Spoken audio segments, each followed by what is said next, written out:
இன்றைய தினம் தெய்வீக குழந்தைகளுக்கு பாதுகாப்பாளனாக நின்று அவர்கள் வாழ்வில் ஒளியேற்றும் அமர் சேவா சங்கத்தின் சுற்றுச்சூழல் பாதுகாப்பு இயக்கத்தின் தென்பாரத அமைப்பாளர் ஸ்ரீமான் கணபதி ஹெக்டேஜி அவர்கள் சுற்றுச்சூழல் மாசுபடுதல், சுற்றுச்சூழல் மீட்பு, சுற்றுச்சூழலுக்கு மனிதனின் பங்கு எவ்வாறு உள்ளது என்பது போன்ற பல்வேறு கருத்துக்களை முன்னிறுத்தி ஒரு கருத்தரங்கத்தை நிகழ்த்தினார்.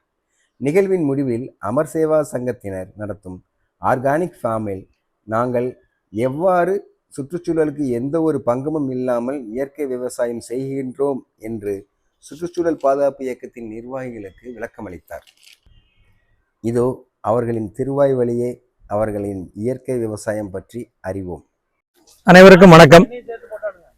இந்த அமர் சேவா சங்கம் மாற்றுத்திறனாளிகளுக்காக, அந்த குழந்தைகளுக்காக, அவங்களுடைய நலனுக்காக பாடுபடுற ஒரு இயக்கம். இது கடந்த 45 வருடங்கள் பக்கத்தில் நம்ம இந்த இயக்கத்தை சர்வீஸை செஞ்சுக்கிட்டு இருக்கோம்.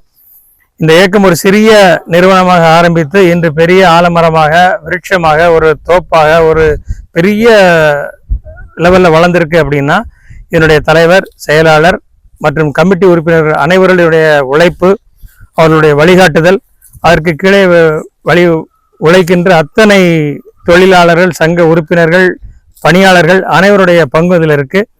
இந்த குழந்தைங்களை பெற்ற பெற்றோர்களும் சரி, அவங்களும் எங்களோட உறுதுணையாக இருந்து எங்களுக்கு சப்போர்ட் பண்ணுறாங்க.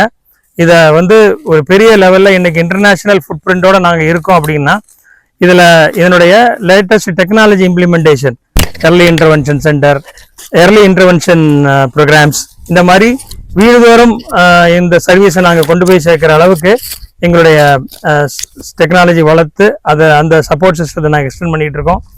இதில் பல தொழிற்கல்விகள் சொல்லிக் கொடுக்குறோம். கல்வி முதல்ல பேசிக் கல்வி 1ஆம் கிளாஸ்லேருந்து 12ஆம் கிளாஸ் வரைக்கும் அடிப்படை கல்வி சொல்லிக் கொடுத்துட்றோம். அந்த கல்வி சொல்லிக் கொடுக்கும்போதே அவங்களுக்கு தேவையான தையல் பயிற்சி, அப்புறம் தட்டச்சுன்னு சொல்லுவாங்க இல்லையா, டைப்ரைட்டிங் சொல்லிக் கொடுக்கறது, நோட் புக் மேக்கிங், பைண்டிங், அந்த மாதிரி சிறு சிறு தொழில்களை அவங்களுக்கு நாங்கள் சொல்லிக் கொடுக்குறோம். அந்த குழந்தைங்களுக்கும் சரி, அதை சார்ந்தவங்களுக்கும் சரி.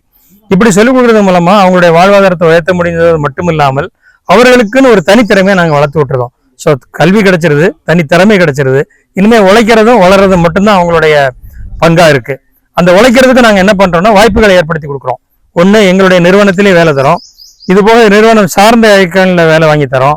அவங்களுக்கு சொந்தமாக தொழில் பண்ணணும்னு விருப்பப்பட்டாங்கன்னா அதுக்கு உண்டான சகல உதவிகளும் அரசாங்கத்தின் மூலமாகவோ, வங்கிகள் மூலமாகவோ, இல்லை குழுக்கள் மூலமாக அரேஞ்ச் பண்ணி அதையும் அரேஞ்ச் பண்ணி கொடுக்குறோம்.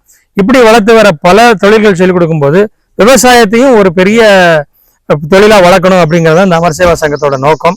சுற்றுச்சூழலை பாதுகாக்கிறதுல அமர் சேவா சங்கம் எடுத்துக்கிற முயற்சிகள் பல.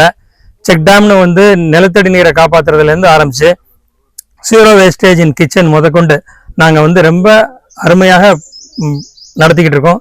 இதை வழிநடத்துகிற, நான் முன் சொன்னபடி இதை வழிநடத்துகிற குழுக்களுக்கு அனைவரையும் நாங்கள் நன்றியோடு நிறைவு கூறுறோம். ஏன்னா பல இடங்களில் இதை பற்றி கேள்விப்படும்போது இதை நம்ம பண்ணுறதானே நினைக்கும் போது ரொம்ப சந்தோஷமாக இருக்குது.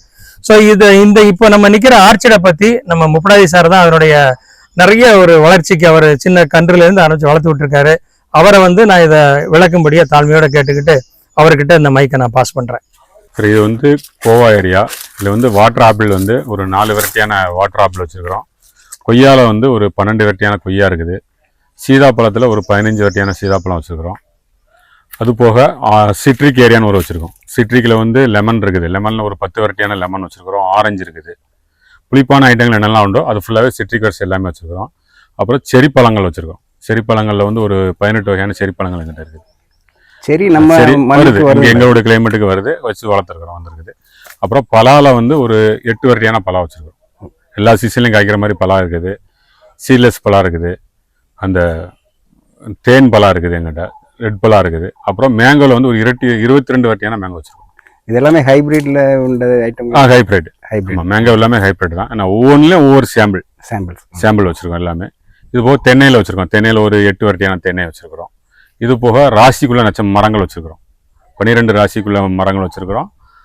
27 நட்சத்திரத்துக்குள்ள மரங்கள் இருக்குது. ஓகே. இது பார்த்தீங்கன்னா எங்களுடைய குழந்தைகள், எங்கள் டிசபிள்டு குழந்தைகளை வச்சு நாங்கள் எம்டி லேண்டாக இருக்கோம். அவங்களே ஒவ்வொரு செடிக்கு ஒவ்வொரு குழந்தைகளை கொடுத்துருக்குறோம். அவங்களே நட்டு அவங்களே பராமரிக்கிறாங்க. இப்போ அவங்கள வீக்லியே 1 டைம் வருவாங்க. நமக்கு வந்தாங்கன்னா அந்த செடி களை வெட்டுறது, ப்ளஸ் அதுக்கு ஃபெர்டிலைசர், நேச்சுரல் ஃபெர்டிலைசர் தான் கொடுக்குறோம். ப்ளஸ் ட்ரிப்ரிகேஷன் லைன் மெயின் பண்ணுறது, கவாத் பண்ணி விடுறது, காய் பறிக்கிறது, இது எல்லாமே பசங்க பண்ணுவாங்க. ஏன்னா அவங்களுக்கு ஒரு அக்ரிகல்ச்சர் வேணும், ப்ளஸ் தெரிஞ்சுக்கணும், ஃபிசிக்கலி எக்ஸசைஸ் வேணும் அப்படிங்கிறக்காண்டி. ப்ளஸ் இதில் ஒரு சென்டர் வச்சுருக்கோம். இல்லை நம்ம அவங்க வந்தாங்க யோகா பண்ணுறதுக்கோ ஒரு விளையாட்டு விளையாடுறதுக்கோ. அப்புறம் பம்பு செட்டில் வந்து பார்த்தீங்கன்னா எங்கள் பசங்க போய் வீல் சேரில் போய் குளிக்கிற மாதிரி ரெடி பண்ணி வச்சுருக்கோம். இப்போ வெளியில் எங்கேயும் போனாங்கன்னா ஒரு ஃபால்ஸ் ஹில்ஸ் போனால் குளிக்கிற ஃபெசிலிட்டி இருக்காது. அதனால் அவங்களுக்கு ஒரு என்ஜாய்மெண்ட் மாதிரி, அதாவது சப்போஸ் இவங்க வந்தாங்கன்னா வேலையை மட்டும் கொடுக்குறாங்க அப்படிங்கிற மாதிரி மனநிலை வந்துடக்கூடாது. அவங்களுக்கு ஒரு என்ஜாய்மெண்ட் மாதிரி போனால் கொஞ்ச நேரம் விளையாண்டுக்கலாம், நம்ம குளிச்சிக்கலாம், அந்த கிராமத்து கல்ச்சர் மாதிரி அவங்களுக்கு ரெடி பண்ணி கொடுத்துருக்கோம். எல்லாமே நல்லா உங்களுடைய ஒத்துழைப்புனா எல்லாமே நல்லா பண்ணிக்கிட்டு இருக்கோம். அதுபோக இங்கே பெய்கிற மழை தண்ணி வந்து எங்கள் இடத்த விட்டு வெளியில் போகாது, அந்த மாதிரி ஸ்டோரேஜ் பண்ணியிருக்கோம். அப்புறம் வந்து தண்ணியை சிக்கனமாக பயன்படுத்தணும் அப்படிங்கிறது எல்லா மரங்களுக்குமே ட்ரிப் இரிகேஷன் போட்டிருக்கோம். இதில் பார்த்தீங்கன்னா ஒரு 350 பல ஃப்ரூட்ஸ் வெரைட்டிஸ் நாங்கள் வச்சுருக்கிறோம். இது போக நெல்லி மரம் ஒரு 550 நெல்லி மரம் இருக்குது. எல்லாமே கம்ப்ளீட்டாக வந்து ட்ரிப் லைன் தான். எல்லாமே இயற்கை விவசாயம். எல்லாமே இயற்கை விவசாயம் தான். ஏன்னா எங்கிட்ட வந்து மாடு வந்து ஒரு 70 மாடு இருக்குது. இதுலேருந்து வர வேஸ்ட்டை வச்சு நாங்கள் வந்து இயற்கை விவசாயம், கெமிக்கல் ஐட்டங்கள் எதுவுமே யூஸ் பண்ணுறது இல்லை. ஏன்னா ஃப்ரூட்ஸ் எல்லாமே நாங்கள் பசங்களுக்கு தான் கொடுக்குறோம். வெளியில் சேல்ஸ் 2வது, பசங்களுக்கு கொடுக்குறதுனால நம்ம கொடுக்க இயற்கையாக என்ன விளையுதோ அது போகும். அதாவது லாப நோக்கோட இல்லாமல் ஹெல்த்திக்காண்டி நாங்கள் பண்ணிக்கிட்டு இருக்கோம்.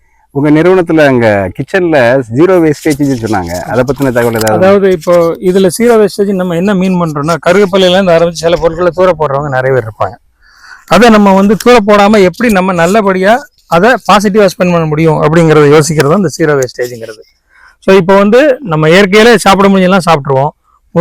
முருங்கைக்காயோட தோலாக இருக்கலாம், இந்த மாதிரி சில ஐட்டங்கள் எல்லாம் வந்து நம்ம திருப்பி அதை வந்து ஃபெர்டிலைசராகவோ இல்லை ரீகன்வர்ஷனாக எனர்ஜியாக மாற்றுறது தான் எங்களுடைய கொள்கை. அதை இன்னை வரைக்கும் நிறைவேற்றிட்டு இருக்கோம். இலையில போடுறது மிச்சம் போடக்கூடாது அப்படிங்கிறது வந்து எல்லா குழந்தைக்கும் இயற்கையிலேயே ரத்தத்தில் ஊர்ன ஒரு கல்ச்சராக கொண்டு வந்துட்டோம்.